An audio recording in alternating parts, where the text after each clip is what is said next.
to remembering what continuity means. So if you say a function is continuous on a set, that just means the function is continuous at every element of the set. So if you have a function from a set to the real numbers is continuous on that whole set U if for every point P in U, f is continuous at P. But f is continuous at P now has a precise definition. So, in other words, for every P in U, for every epsilon bigger than 0, there exists a delta bigger than 0, such that for all x in U, if the absolute value of x minus p is less than delta, then the absolute value of f of x minus f of p is less than epsilon. So that means that when you're coming up with a proof of continuity, you would consider anything in your domain, you would consider any epsilon bigger than 0, and then you would have to come up with a choice of delta. And on what things can that choice of delta depend? So that's what the epsilon? Epsilon? And P. And P. Because P is declared before delta, so this delta might depend on P. And in fact, a lot of times it has to. Yeah.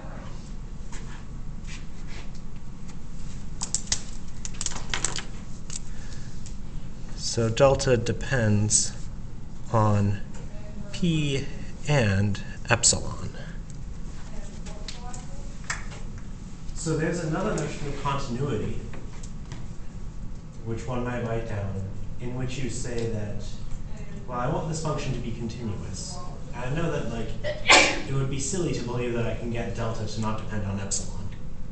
If you need better control over the outputs, you need better control over the inputs. But what if we can arrange that that delta doesn't depend on where you check for continuity? Is there a way that we can uniformize this definition so it's the same delta over every p value? And, well, the answer is, well, why can't this delta depend on x? It's because x comes after the delta. So what if we want to modify this definition by just taking the p and putting it where the x is? That would give us a new definition.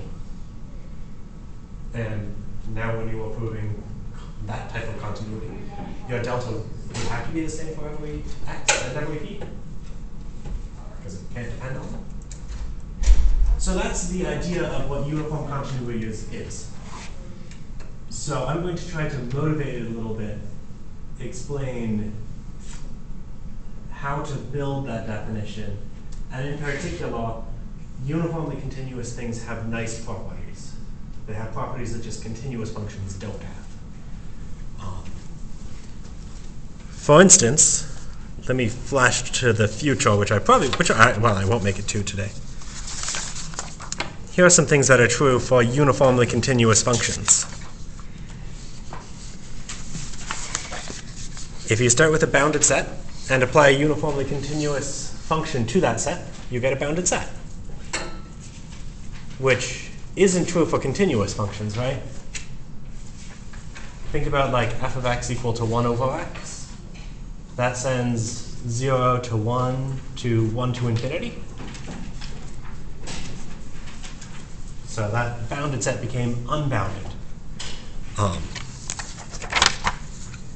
It has a nice property that if you have a uniformly continuous function and you feed it a Cauchy sequence, you get a Cauchy sequence. That's kind of nice. And there will be one more nice property that maybe I'll try not to spoil too much.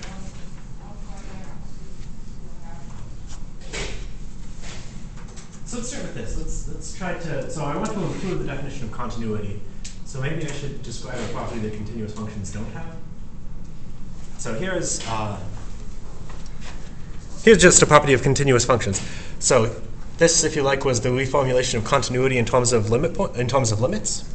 Let U be a subset of R and f from U to R be a function. Let P be in U, and let it also and be a limit point or accumulation point of U. then f is continuous at that point p if and only if the limit as x approaches p is equal to f of x.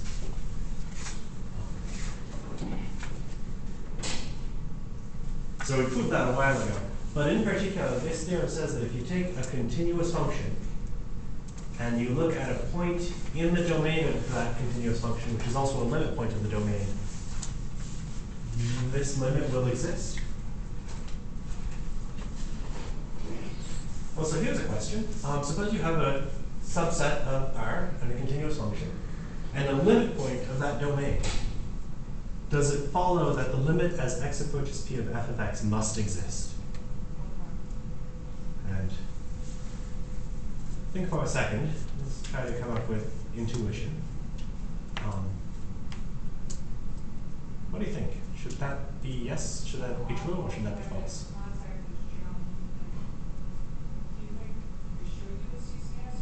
And people think yes, that should be true. And people think no, that should be false. Okay, nice. So let's try to get some intuition by just doing some examples. Here's a function. Let's let f from 0, 1 to r be given by f of x equal to x squared. So let's just try to quantify this a little bit. So this u is now the interval from 0 to 1. Let's let p be a limit point of the interval from 0 to 1. What are the limit points at 0, 1? So I have a question. Do you think that this Alina, that's a bit of soap, right? At 0, 1 again, right? So, are you But 0, 1 is closed, so it contains all its limit points. Okay, so let's even just talk through it. So you have this limit point. I don't know. Let's write some things. So let's let p be a limit point of 0, 1. So p is in 0, 1. So that means I want to think about the limit as x approaches this limit point p of x squared. Well, what's the limit as x approaches p of x squared? It's just p squared, right? Interesting. So it seemed to work out.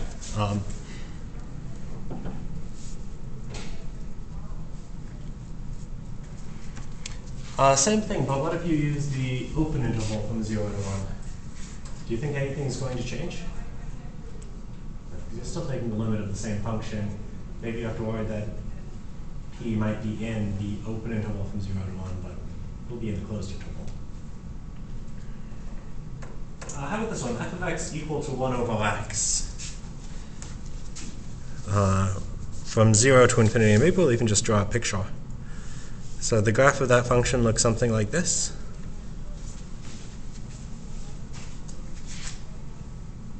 Do you see a point, a limit point of the domain of that function where the limit isn't defined?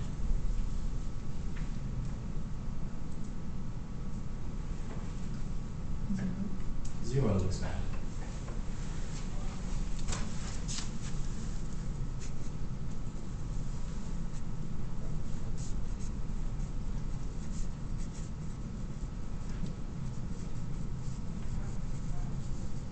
So that's bad. Here's another function. Let's think about the sine with a g function. So that's the function which is -1 until it makes it to 0, is undefined at 0, and then is 1 when x is bigger than 0. There's the graph of that function. Is there a place where it looks like the limit of this function doesn't exist? 0 again. Right, because it looks like the limit wants to be 1 and the limit wants to be -1. So it looks like maybe the limit of that function as x approaches 0 also doesn't exist. So let's go back to that question out there. Question 3.6.1. Let u be a subset of R, and f and u to R be continuous. Let p be a limit point of u. Does it necessarily follow that the limit as x approaches p of f of x exists? No. If you have a continuous function and you try to take the limit at a limit point where the function isn't defined, well, you might encounter an actual essential discontinuity. So there's a bad behavior. So let's try to analyze how these functions behave. And maybe as a bit of motivation, we'll prove eventually that uniformly continuous functions don't have that property. Uniformly continuous functions always have limits. We're at every limit point of their domains. Cool.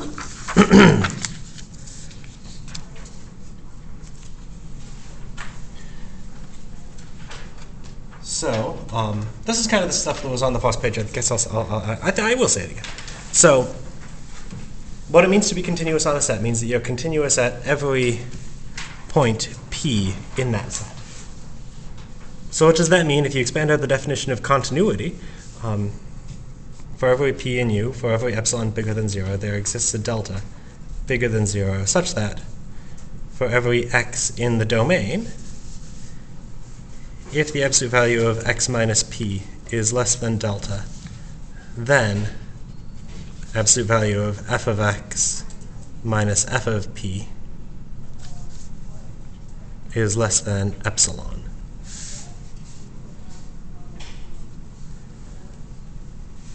So if you check this out, this delta can depend on everything that came before it. Right? You can't have delta depending on x because at the point in the proof where you would try to define delta, x isn't defined yet. So this delta can depend on p and it can depend on epsilon. And as I said before, we're going to try to build a notion of uniform continuity where this delta only depends on epsilon. But maybe in order to see that this is going to give us better behavior, let's try to prove that the bad functions on the previous page, the functions that didn't have limits, let's try to show that they aren't uniformly continuous. And there's going to be a bit of branching structure in today's logic. I would like to either talk about the 1 over x function or the sine of x function. How many people would like me to focus on 1 over x? How many people would rather I focus on the sign of x? All right, out of a population of 9, it is a dead tie at 1 to 1. So I'll give everyone a second to reevaluate whether they actually don't have a preference. 1 over x? Okay, 3. Sine of x? Okay. I might wind up, this may have all been moot. I might wind up doing both. We'll see how I feel. So let's try to start by just writing down the proof that 1 over x is continuous. And this is a proof that we've done before, or maybe the proof that I've had you do as homework before. Let's try to see why. Or maybe we proved it just in terms of sequences? I don't know. Let's try to come up with just an epsilon delta proof. So let's try to prove that 1 over x is continuous on the interval from 0 to infinity. So how's that proof going to go? You'll consider any a in the interval from 0 to infinity, any epsilon bigger than 0. Will that delta be something? And then we get to assume that the absolute value of x minus a is less than delta. I don't know what delta should be, but a good way to come up with the choice of delta is let's just analyze what 1 over x minus 1 over a is and see what the thing that we need to control is. So you take 1 over x minus 1 over a in absolute value. What does that simplify to?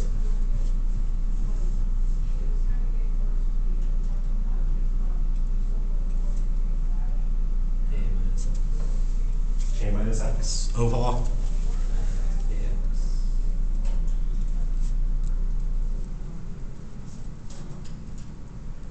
yeah. And I guess a and x are both positive, so you don't need the absolute value of errors in the basement. There.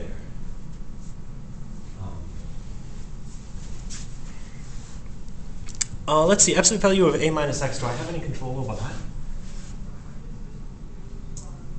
What's absolute value of a minus x less than? Delta.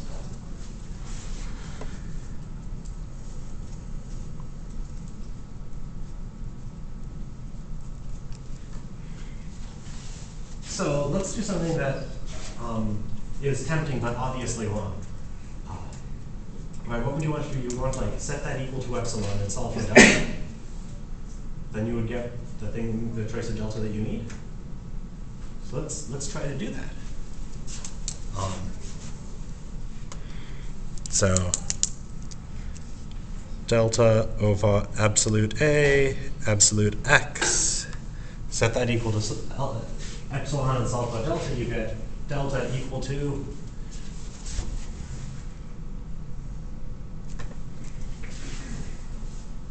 epsilon times AX.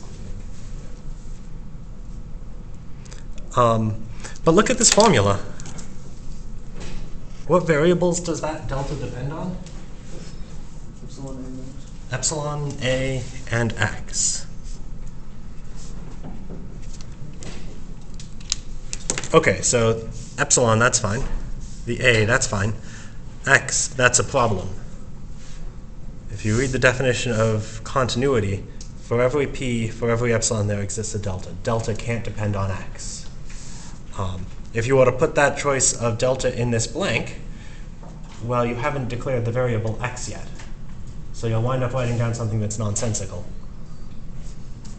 So, well, that just can't walk.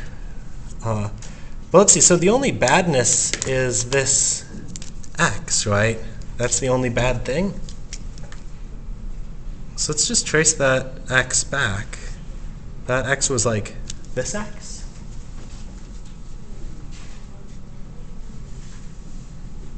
But X is close to A. Do you think we could just directly control how big the absolute value of X is by using the fact that it's close to A?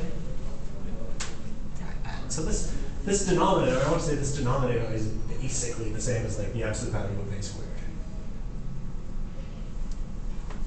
And then that's suddenly fine, right? There are no X's left. So let's try to do that. So it's the absolute value of X. Well, how do you control X in terms of the absolute value of A? Well, X is the same thing as the absolute value of A minus X is less than or equal to absolute value of A plus absolute value of nope, minus.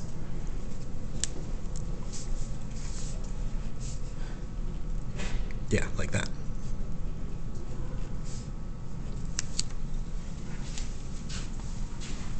Oops. By like volume 2 of the triangle inequality.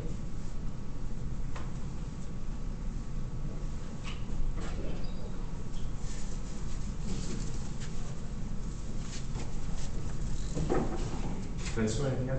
Am I okay? Okay.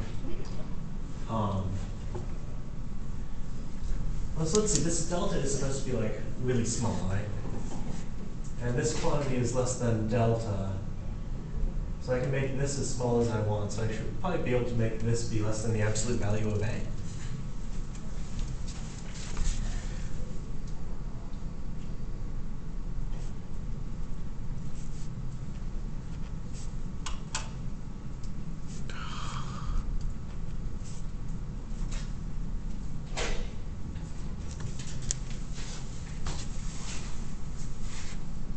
Fair enough.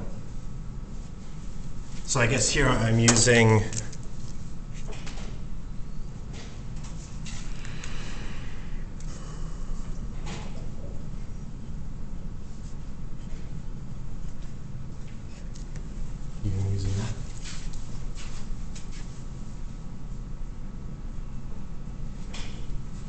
Which I haven't included in my assumptions about delta, but I could easily put that in my assumptions about delta. I'm supposed to assume that delta is small. So let's see what else we can get. Let's try to simplify this even more. So certainly A minus the absolute value of delta, I should be able to get that to be bigger than like A over 2. As long as delta is like less than A over 2.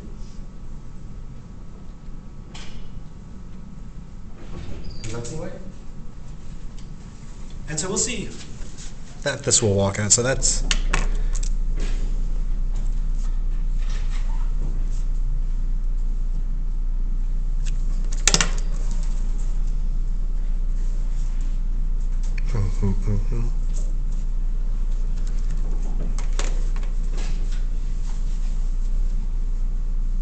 so that means that right now I have absolute value of X less than bigger than, rather, the absolute value of a over 2.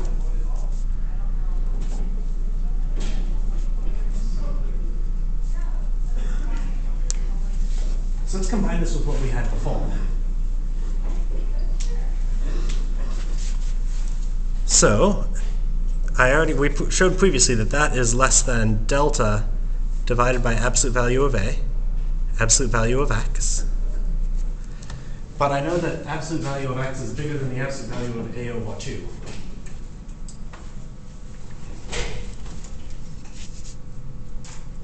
Absolute value of x is bigger than the absolute value of a over 2. So I can use that here, right? X is bigger than the absolute value of a over 2, so this should be less than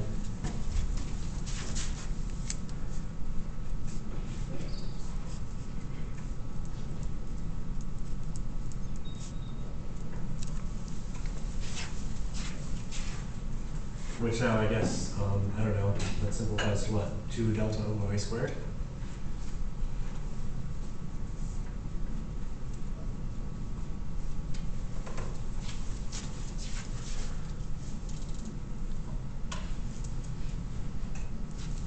Nice. So what choice of delta would make that be equal to epsilon?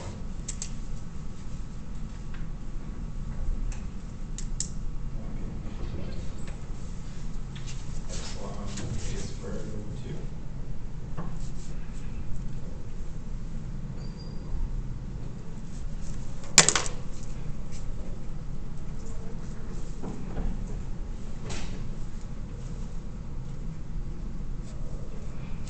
So that means if I knew that delta were less than or equal to epsilon a squared all over 2, I would get that to be less than or equal to epsilon. And so the absolute value of 1 over x minus 1 over a is less than epsilon, which is the conclusion that I need. Cool. So let's just include both of these assumptions. So I need delta apparently to be less than or equal to absolute value of a over 2 and be less than or equal to epsilon a squared over 2. What's a way of getting a delta that's less than or equal to 2 different things? Less than the minimum. Yeah, say it's less than the minimum. Well, even just equal to the minimum would do the job, I think. It doesn't hurt to make it even smaller, but.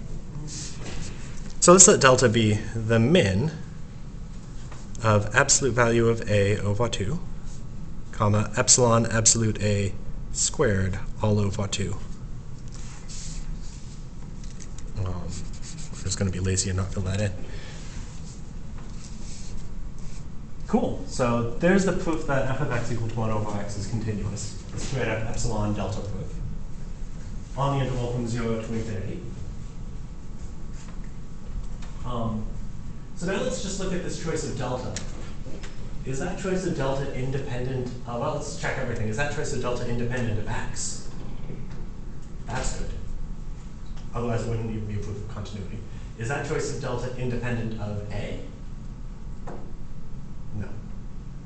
And it depends on epsilon, but of course it depends on epsilon. So this is actually a proof of continuity, not a proof of uniform continuity.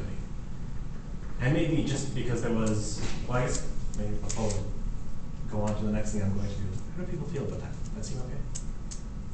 Yeah. And it's a super similar proof to things we've done in the past.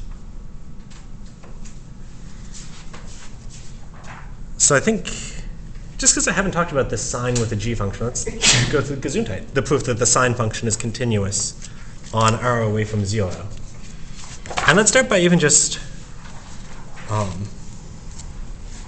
let's draw a picture to come up with our choice of delta.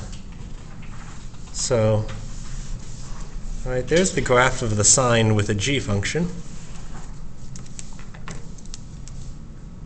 And so what are you going to do? You'll consider any point A and any epsilon bigger than 0. And then you want to say, well, how close to A do I have to be so that absolute value of sine of x minus sine of A is less than epsilon? But tell me, if x is sufficiently close to A, what is the sine of x for that choice of A? Should still be 1, which is the same as the sine of A. So the difference will be 0. which is less than epsilon.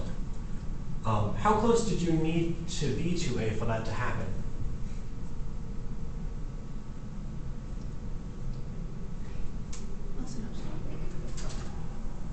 Well, I don't know what epsilon is. Epsilon might be like 500. Someone might hand you a really stupid epsilon. And A might only be like 1.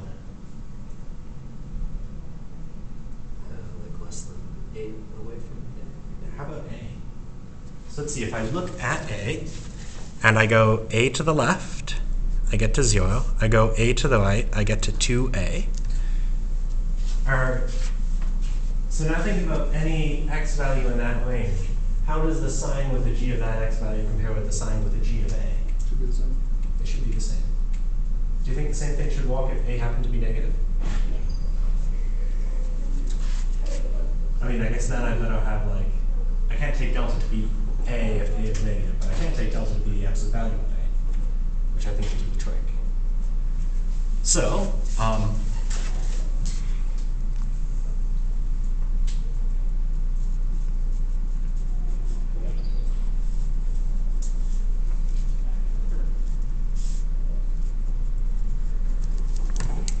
delta equal to absolute A should walk. So let's try to prove it. So let's consider any A in R minus 0. Consider any epsilon bigger than 0. The motivation was let's try to use absolute value of A. So let's check first, is the absolute value of A positive? Yeah, unless A is 0, but I'm already forbidding A to be 0. The domain doesn't include 0. So let's take delta to be absolute A. Now let's assume that the x is in the interval is in R away from 0, and that the absolute value of x minus A is less than delta.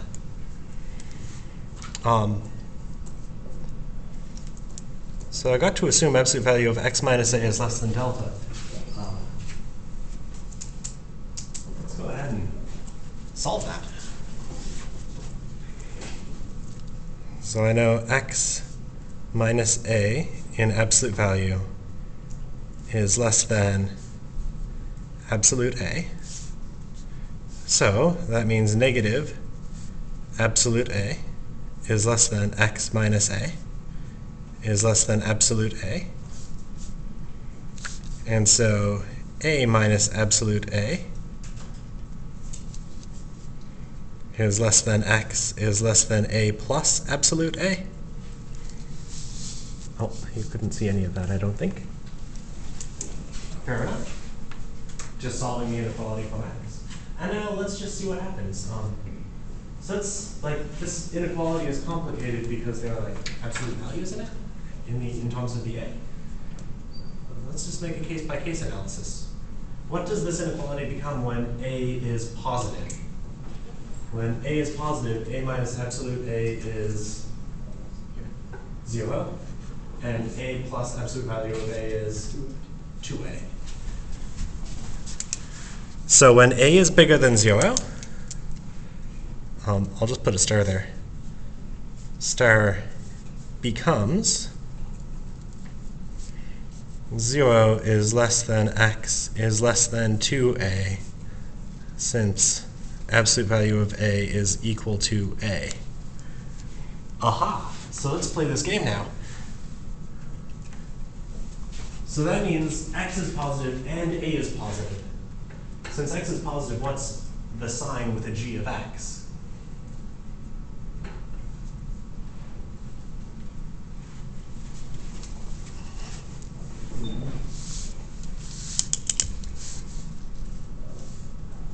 Remember, there's the sign function. What does the sign function give you when you plug in a positive number? So if x is positive, what's the sign with a g of x? What? Similarly, what's the sign with a g of A?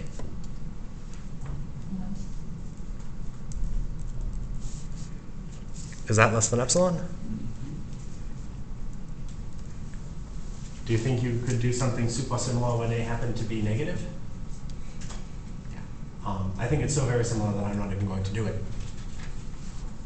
So in particular, what does this show? This shows that for every A in the domain of this function and every epsilon bigger than 0, there exists a delta such that the absolute value of x minus a is less than that delta, and the absolute value of g of x minus g of a is, well, in fact, equal to 0, which is less than epsilon. So this function is continuous. Well, let's look at this choice of delta that we got.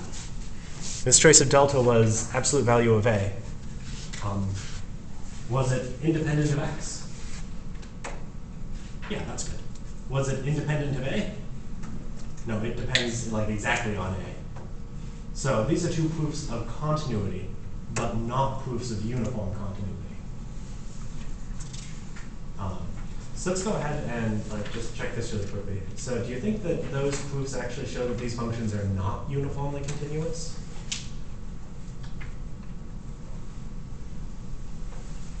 They don't, right? Like, I couldn't prove it, doesn't mean it's not true. If you want to prove something is false, you have to prove that it's false. It does not suffice to fail to prove that it's true. But do you think these functions should be uniformly continuous?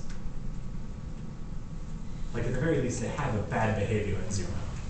So that they have limits that don't exist.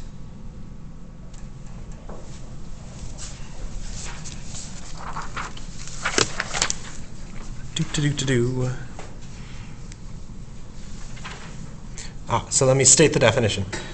So let's let f from u to r be a function. This function is called uniformly continuous on u if for every epsilon bigger than 0 there exists a delta bigger than 0, so that for all x and a in the domain, if the absolute value of x minus a is less than delta, then the absolute value of f of x minus f of a is less than epsilon.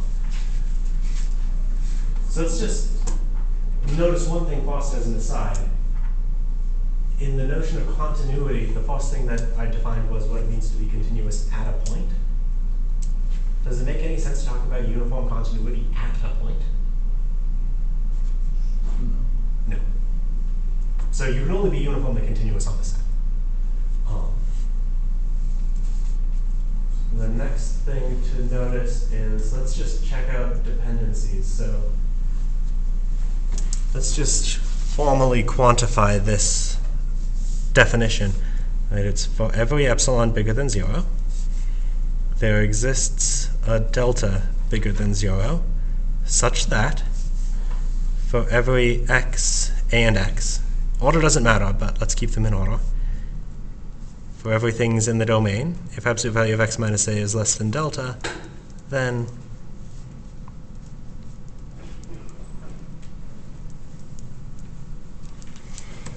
on what things can that delta depend? Epsilon, and epsilon only. I guess it can also depend on what function you're studying, probably. Right, since you start with that function. And of course it will have to, right? Not every pair of functions are like continuous to the same degree. You need different controls for different functions. So I kind of assorted or hinted at saying these functions are not uniformly continuous. Let's show that they are not uniformly continuous. Let's come up with proofs. And I think here are what my goals will be for today. If I can make it through this much, I'll be happy. Let's talk about how to prove that this function is not uniformly continuous. Let's prove that the sine function is not uniformly continuous. And then let's prove that two examples are uniformly continuous. Let's prove that linear functions are uniformly continuous. I guess I'll only prove that one is uniformly continuous, but I think you'll be able to extrapolate a proof for every linear function. And let's also prove that 1 over x is uniformly continuous as long as you stay far away from 0. Which of course it must, right? 0 is a place where bad things happen. If you avoid the badness, then bad things shouldn't happen. So like, but we'll see the proof happen. So those will be my goals. So first, 1 over x is not uniformly continuous on the interval from 0 to 1, 0 to infinity. So let's negate the definition of uniform continuity and see what we actually need to prove.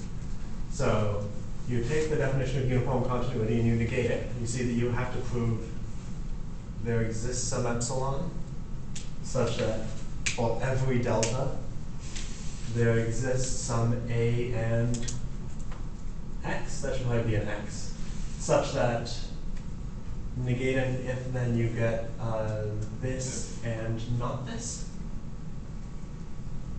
So what do we need to prove?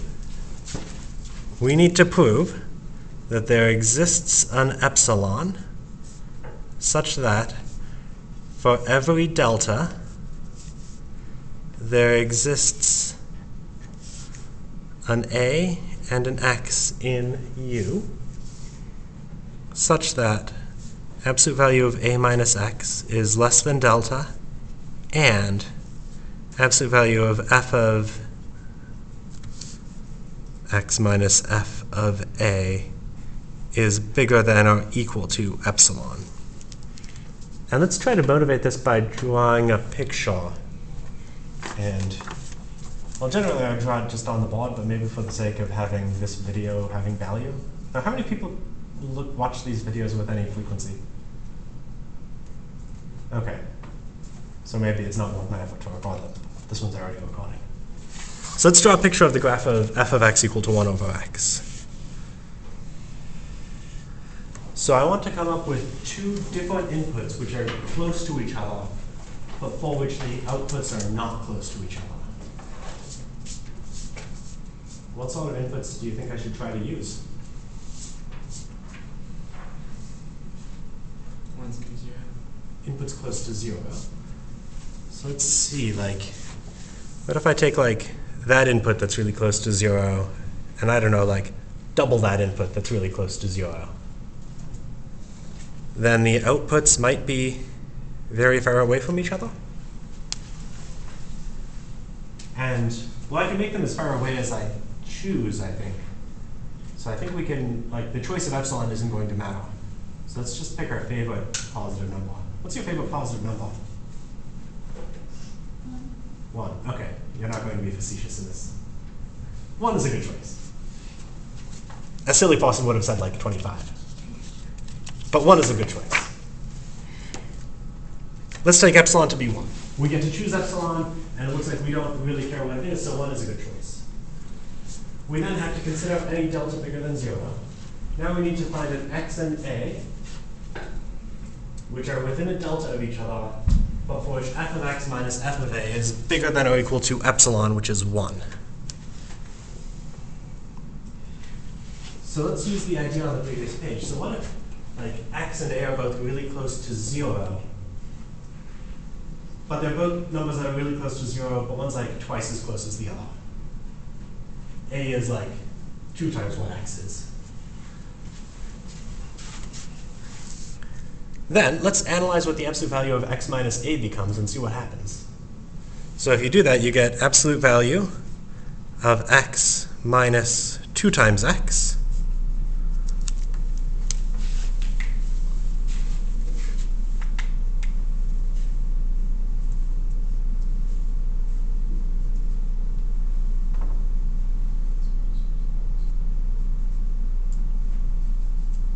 so what does that simplify to? Good.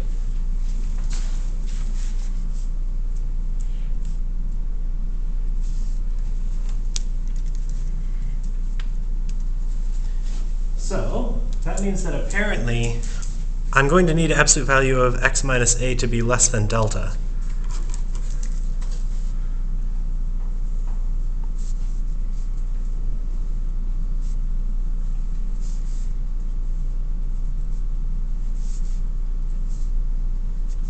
So as long as x is less than delta, we're happy. So that'll inform some of the choice of x. Secondly, let's analyze what f of x minus f of a is.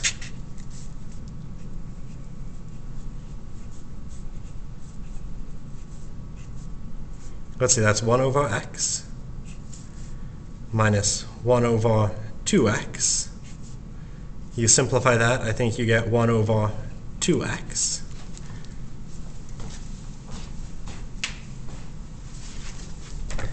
And so now let's go back to an aside. I need this to be bigger than or equal to 1. Epsilon is 1. So let's see. 1 over 2x is bigger than or equal to 1. If you were to take that inequality and solve it for x, what would you get?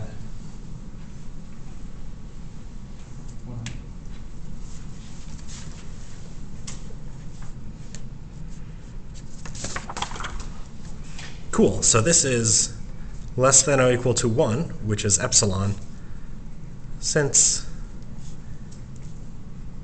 x is less than or equal to a half. So as long as I have both x is less than or equal to a half and x is less than delta, I'm happy. This proof technique seems to work. Don't you want it flipped the other way around? Greater than or equal to epsilon? Yeah, I do. Thank you. You see, I got confused because usually we want f of x minus f of a to be small, but right now we want to prove that this function is bad, so we need f of x minus f of a to be big.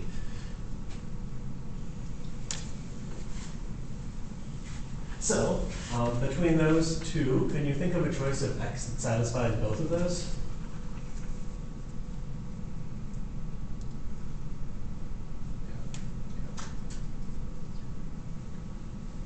What thing are you thinking of?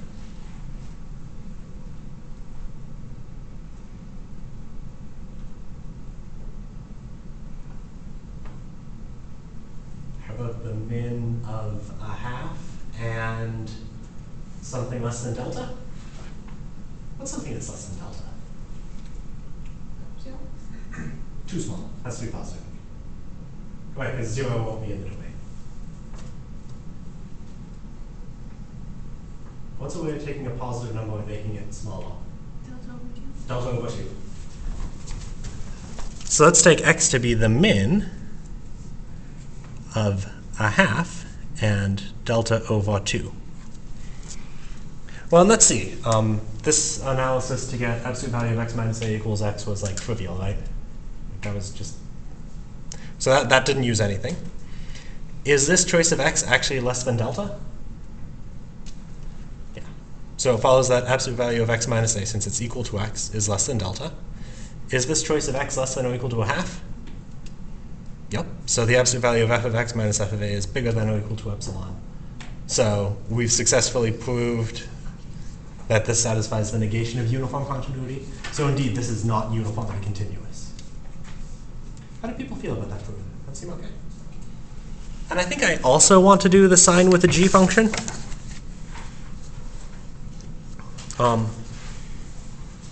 And I know it says for you, but I think I'm going to keep talking. So let's look at the graph of the sign with a g function.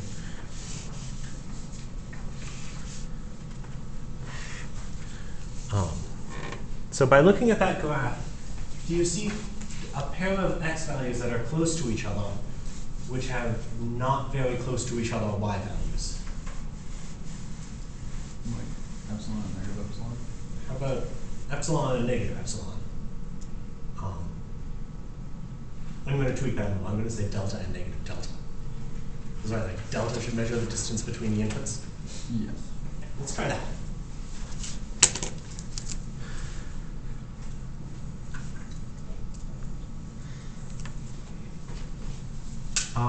What's the distance between the two corresponding outputs? 2 delta? 2 delta. Nope, that's the distance between the inputs. Oh, 2. 2, which is like a pretty big number, right? In particular, 2 is bigger than like 1. So let's take epsilon to be 1, because we get to choose epsilon. So let's try to make this work. Let's take epsilon to be 1. Let's consider any delta bigger than 0. Let's let x be delta and a be minus delta. Do you use the pitch Oh, yeah. And we'll see through the course of doing this, something bad will happen, but we'll be able to fix it. But let's try to analyze this. So if x is delta and a is minus delta, then what's the absolute value of x minus a? Negative delta minus delta.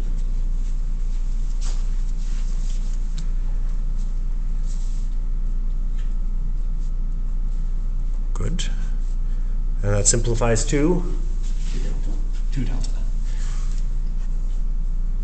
But wait, is that less than delta? No.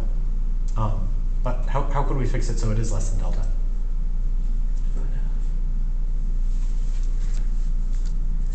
Let's divide by 2 and start with that.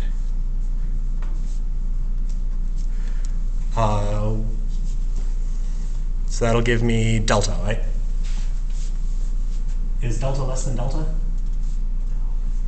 So that's not quite good enough. So what should I really divide by? Something bigger than 2. Something bigger than 2. 3.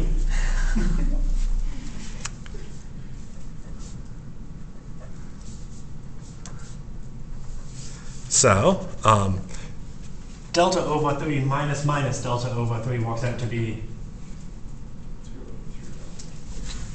2 over 3 delta. Is that now less than delta? Sure is. All right, well, the function's not called f, this function is called g for sine of x. So now let's compute g of x minus g of a. So let's see, that is the absolute value of the sine with a g of delta over 3 minus the sine with a g of negative delta over 3. And let's just try to expand that. What's the sine with a g of delta over 3? Absolute value of Absolute value of delta over 3 over delta over 3. Is delta over 3 positive or negative? Positive. Let me go ahead and state a reformulation of the sine function.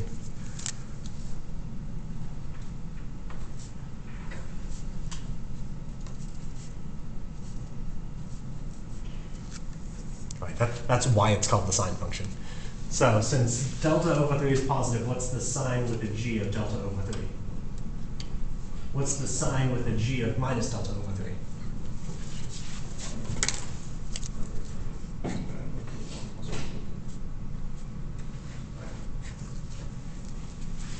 And what's 1 minus minus 1? 2. Is that bigger than epsilon? I guess all I care about is if it's bigger than or equal to epsilon. Yeah, since we said equal to 1. Yep. So it looks like we could have been more flexible than this. Our epsilon could have been 2. But we're not worried about optimizing our epsilons or deltas. We just need choices of them. We don't care if they're the best possible. Cool. So that's how you conclude that things fail to be uniformly continuous. Let's prove that some things are actually uniformly continuous. And maybe I'm not going to be able to make enough progress to make myself happy. But let's see what I can do. So let's start with this. Let's prove that 3x plus 10 is a uniformly continuous function. And there will be a very similar example in the homework. Let's consider any epsilon bigger than 0. Let's let delta be. Does anyone actually have any intuition for what delta should walk?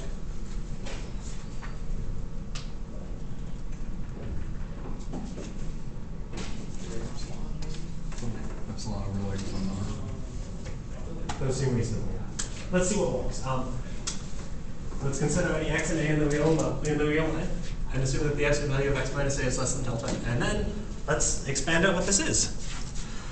What's f of x? 3x plus 10 minus what's f of a? 3a plus 10. The 10s will cancel, right?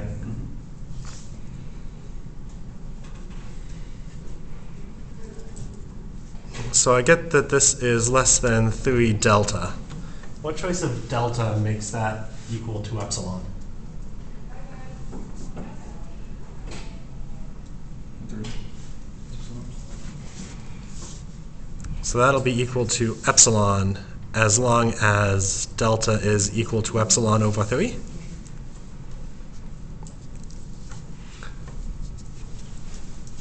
And let's just now check some things. Does our choice of delta depend not on x and not on a?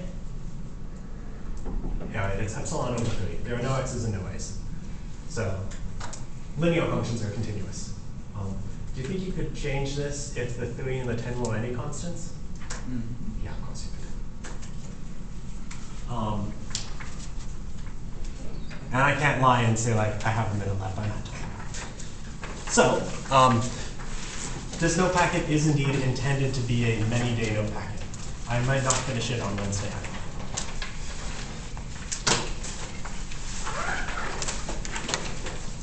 Cool.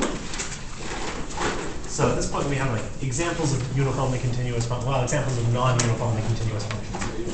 What we'll do next time is explain how to get examples of uniformly continuous functions, and the word compact will come up again. And what else will we do? Oh, well, I'll tell you why to care about uniformly continuous functions. I'll say what good properties they have. Those are the goals that are still in this packet.